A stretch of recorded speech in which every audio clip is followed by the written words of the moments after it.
Philippe Watican est tenancier de ce café-restaurant depuis 2 ans, situé à 2 pas de la Bourse. Il a donc vécu l'avant et l'après piétonnier. Dès son instauration, fin juin 2015, son chiffre d'affaires a augmenté de 20 à 30%. Plus de voitures, ce n'est plus une autoroute comme c'était dans le temps, c'était l'axe nord-midi, il y avait des sirènes, du bruit. Maintenant les gens sont plus sereins, ils mangent sur ma terrasse. J'ai une augmentation du chiffre d'affaires, je peux ouvrir ma fenêtre à guillotine et c'est que du bonheur, quoi. On se croirait, je vais dire, dans la périphérie. Magali, elle, travaille pas loin de la zone piétonne. Dimanche dernier, elle a décidé de créer une page Facebook « Touche pas à mon piétonnier ».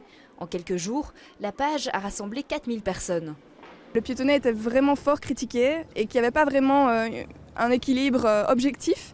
Donc on s'est dit qu'on allait essayer d'offrir une voix aux citoyens qui voulaient partager leurs expériences positives. Et on est content de l'avoir fait parce que là on voit qu'il y a quand même pas mal de gens qui sont derrière nous et qui sont vraiment heureux qu'on offre un peu une autre vision du piétonnier que celle qu'on entend partout dans les médias en ce moment. Plus d'espace pour les piétons et les cyclistes. Pour Magali, le piétonnier contribue à une meilleure qualité de vie et est sans doute aussi une occasion d'améliorer le vivre ensemble. Il y a beaucoup de gens qui disent qu'il y a beaucoup de saleté, etc. Je pense que c'est pas vraiment vrai, ou en tout cas qu'elle était là aussi avant. Il y a certainement un air beaucoup plus frais. Et voilà, déjà là, on peut regarder un peu autour de nous. Il y a des enfants qui jouent au ballon, des gens qui font du vélo. Enfin, pour moi, il n'y a pas photo, c'est 1000 fois mieux comme ça, quoi. L'aménagement définitif du piétonnier est prévu dans 2 ans. Du côté de la ville, on réfléchit à ajuster le périmètre. Les prochaines mesures viseront surtout à améliorer l'accessibilité.